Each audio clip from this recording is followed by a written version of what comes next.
எல்லோருக்கும் வணக்கம். உங்களுக்கும் நல்லாவே தெரியும். நம்ம அது சென்ட்ரல் கவர்மெண்ட்டா இருந்தாலும் சரி, அல்லது ஸ்டேட் கவர்மெண்ட்டா இருந்தாலும் சரி, எந்த எக்ஸாமா இருந்தாலும் சரி, யூனிஃபார்ம் சர்வீஸை பொறுத்தளவு கயிறு ஏறுதல் ரொம்ப முக்கியமான ஒன்று. அந்த கயிறு ஏறுறதுக்கு நம்ம உடலில் ஸ்ட்ரென்த் ரொம்ப நல்லபடியாக இருக்கணும். அது ஜிம் பண்ணும்போது வரும். ஜிம்மில் ஒரு பாட்டு தான் டபுள் பார் பண்ணுறது.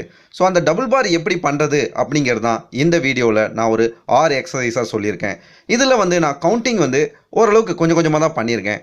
நீங்கள் பயிற்சி பண்ணி உங்களுக்கு எத்தனை கவுண்டிங் பண்ணால் சரியாக இருக்கும் அப்படிங்கிறத நீங்களே முடிவு பண்ணி உங்களோட கவுண்டிங்கோட அளவு அதிகரிச்சிருக்கலாம். முதல்ல கொஞ்சம் ஸ்ட்ரெச்சிங் எக்ஸசைஸோடு ஸ்டார்ட் பண்ணி அதுக்கப்புறம் நான் மார்ச்சி அதுக்கப்புறம் அப் அண்ட் டவுன் அந்த விஷயங்கள் நான் இதில் பண்ணியிருக்கேன்.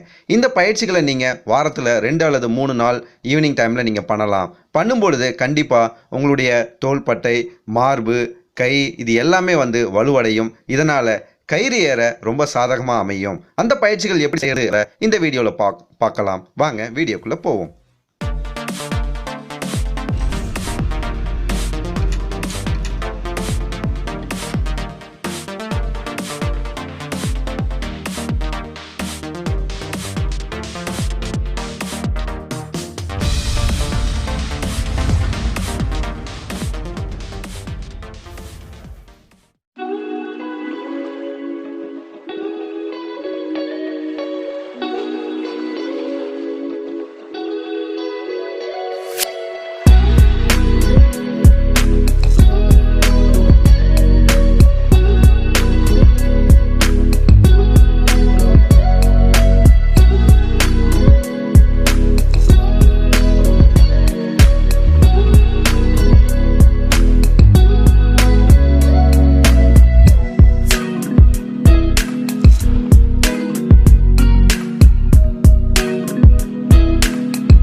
இதுபோல் நீங்கள் மார்ச் போகும்போது ஒரு 20ல் ஸ்டார்ட் பண்ணுங்கள் ஆரம்பத்தில். அதுக்கப்புறம் 150 வரலும் முடிக்க ட்ரை பண்ணுங்கள். ஒரு 25 டேஸில் நீங்கள் இந்த அளவுக்கு வந்துட்டிங்கன்னா கயிறு ஏறுதல நிச்சயம் உங்களுக்கு பெரிய பெனிஃபிட் கிடைக்கும்.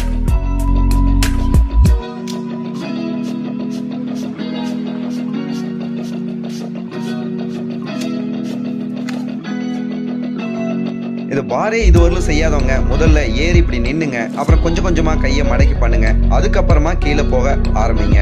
இதில் பாரோட அளவு ரொம்ப அகலமாக இருக்கனால எனக்கு கூட இது செய்யறதுக்கு சிரமமாக தான் இருந்தது. கொஞ்சம் அளவை நீங்கள் சரி பார்த்து பண்ணிக்கோங்க. அது ரொம்ப முக்கியமானது. இந்த பயிற்சியில் ஒரு 10 பண்ணிட்டீங்க அப்படின்னா கயிறு ஏற ரொம்ப ரொம்ப ஈஸியாக இருக்கும். ஒரு 3 செட்டு இதே போல் பண்ணுங்கள்.